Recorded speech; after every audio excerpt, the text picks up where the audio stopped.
What's up, world? It's your girl, Brittany, and today I have somebody very special from St. Louis. Twon, what's going on?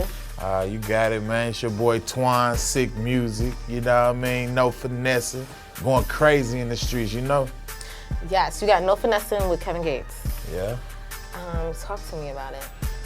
Street anthem. Yeah, man, it's going crazy all over the country or whatever. Every market I touch, you know what I mean? I touch the people, like, they go crazy, like, salute. Like, I haven't heard not one negative feedback, and I go everywhere.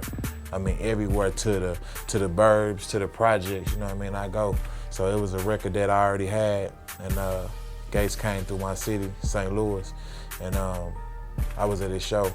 And, you know, I was there with my guys, just regular, just, you know, as a fan, you know what I mean? Just checking them out. Yeah, this is a fan. You know, you have to check them out when you hear their records. You have to go, you have to see if it's real, you know what I'm saying? But he definitely authentic. Shout out to BWA. We chopped it up or whatever, and he reckoned, we walked outside and he recognized my movement or whatever. He like, oh yeah, what you be saying real, you know what I'm saying? So he like, you got some music with you? I'm like, yeah, I got whatever. Let him hear like 5 joints. Finessin, that's the one he wanted. Really, it was already a single set to release. But he like, man, I need to get on that one. That's the one. I'm like, all right, cool, get on it, you know what I'm saying? He got on it or whatever, and it took off, for real. Yeah. You know what I'm saying? How fast did he send you back the Nah, you ain't understand it. We left his show and went to straight to the studio. Okay. He loved it. He like, man, that's the one. Like, he, you know what I mean? He don't go, I don't really see him get excited like that unless, you know what I mean? But he was kind of excited. Like, man, I like that joint. You know what I mean? That's a joint. The whole squad, his squad, my squad, we was all there. We rocked out. He loved it. You know what I mean? Yeah. And you also have Bun B and Gotti on the album. Yeah. What's kind of your relationship with them? Bun, I've probably been jamming with Bun since maybe 2005, 2006. He shows so much love to like new artists, up-and-coming artists. He's definitely like not one of those disgruntled like veterans. That's Hey, shout out to Bun, you know what I mean? Mr. OG Trill, you know what I mean? Yeah, that's you know what I mean? He like one of the realest, grounded down. Like, you wouldn't even know that he was the legend he was unless, you know what I mean? I mean, just by talking to him, you know what I mean? Like, if you just met him and you didn't follow his music, you wouldn't know that he was who he was, you know what I mean? But yeah, he showed love to the independent, to the major artists, everything, you know what I mean? All in one. He really a pioneer of this thing that keeps it real. You know what I mean? And what about Gotti? Because, you know, Gotti runs Memphis, so how'd you link up with him? Again, like, I'm from St. Louis, you know what I mean? So when you come through that market, it's like 5 people in my city that you're gonna come through, and I'm one of them, you know what I mean? It's like we got a small circle of real guys that do music, but also, you know, operate street businesses and different businesses, so it's like you gonna bump into us, you know what I mean? So back when Gotti was first getting on, maybe 2000, he wasn't just getting on, not saying he was just getting on, but he was just getting hot like that, you know what I mean?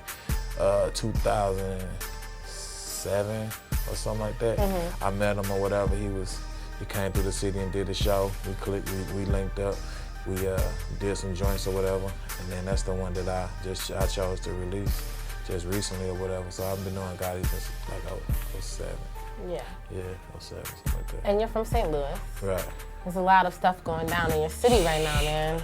Yeah, the city. How is it? Like, just being there and like I have a friend who's in St. Louis right now. She's from the East Coast. Okay. And she just happened to move to St. Louis. Okay. Oddly enough, the week before Mike Brown got shot. So she's moving to a new city, and then all of a sudden, it's like a war zone in the new city that she's moved in. She's like, it's a very interesting experience for me because I'm from the East Coast, and just the context of like race and everything's a little bit different than in St. Louis. So she was just kind of explaining to me that it was a very interesting experience she's been going through. Yeah, I guess if you not from the city, it'd be interesting to me. It's devastating that, you know what I mean, something like that could take place in this day and age, that an unarmed teen to be shot down in the street like that, you know what I mean? It just hurts me or whatever. So to me, it's not interesting, it's devastating to me because I've been there all my life. And after it happened, like I inhaled the tear gas, you know what I mean? I seen the buildings burning. I seen people running down the street with rims and stuff in their hand, you know what I mean? Like everything you see on TV, that's just a small dose of it. Like it happens every day. You know what I mean? Like, there was just, people saw it happen one time, like, oh, that was crazy. Nah, it is crazy. Like, that's the life it's like, it's a new life going on in St. Louis right now. Yeah. Like, right now they preparing to have tanks and the National Guard and everything, like, before the verdict even get read, like, cause he might not get charged. You know what I mean? So it's a real tense town or whatever.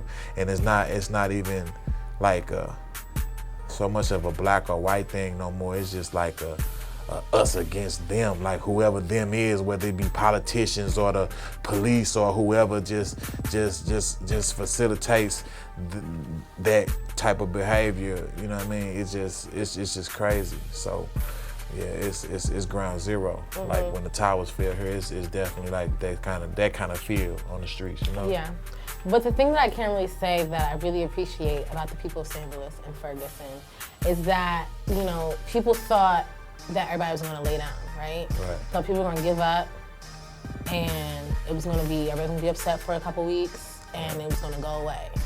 But there's been a lot of people in St. Louis that have been dedicating their lives to fighting for justice and peace and freedom for black and brown people and all people. Because if we don't have it, then everybody else and other groups and other minorities can, you know, get their justice taken away from them. Exactly. So I really appreciate that. But what do you think it is about the people of St. Louis where like everybody's just like fed up?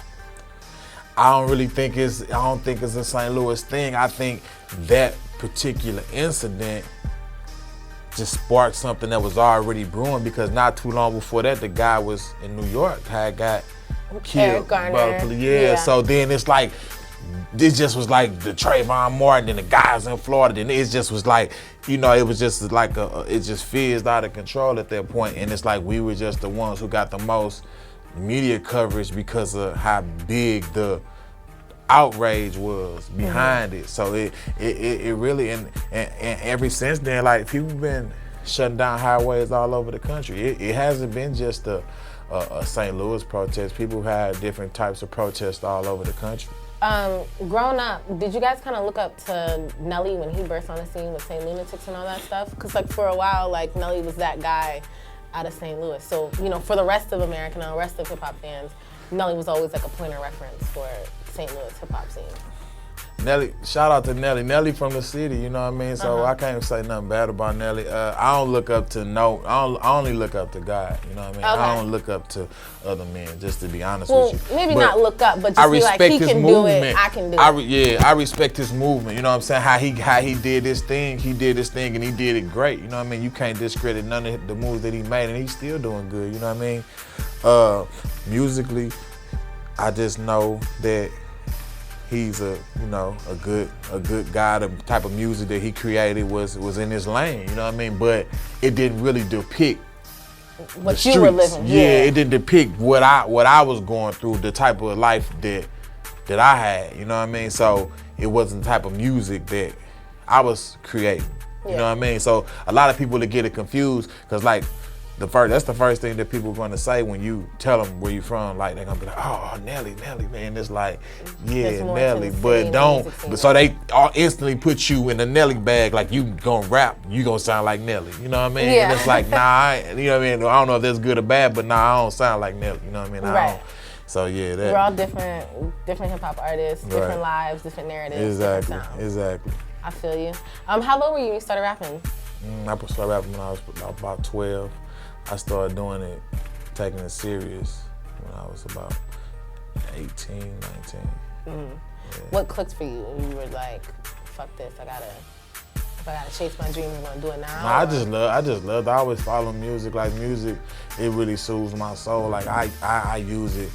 It's like therapeutic to me. It's not, I don't just listen to it and you know what I mean? Like, I can feel it, you know what I mean? Like, certain beats, like, I can hear the mix. I can hear if the mix off. I can hear if, you know what I mean, the snare is not right, you know what I mean?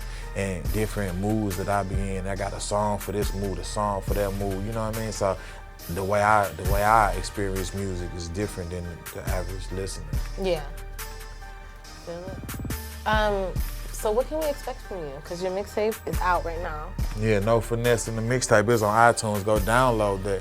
Man, you can just, I'ma keep it 1,000 at all times. Like, everybody promoting the finesse, the turn up, the this, the that, but nobody's teaching the young kids nothing. They got no substance. It's like you teach them like, hey, go steal something from your homeboy and then blow it in the club and then go to war and kill each other and die. And that's the story. Like that's the whole story of the current state of hip hop. Like it ain't no substance. I'm telling them like, nah, go get your money, invest, and grow old and raise your kids. Like that's what you know what I mean? Like whatever you do it. Like you hustle, you work a 9 to 5, you flip property, you sell M&Ms, whatever you do it, but just be a man of integrity. You know what I mean? Nobody's teaching the kids to be men of integrity. They're like, hey, go steal something. That's your boy. Oh, well, he ain't looking. Take $200 if you can get it, or take $1,000 and then kill him if you can get away. You know what I mean? Like that's what the music game that came to. This your boy Twon, Sick Music. Go download that No Finessin', the mixtape on iTunes. You in the mix with GlobalGrind. Stay away. No, my hot box is amazing now. Okay. But it drives people crazy. It's great. Yeah, that's kind of my homage to her. I know people call it my Rick Ross firm, but it's really Little Kim. Okay. Well,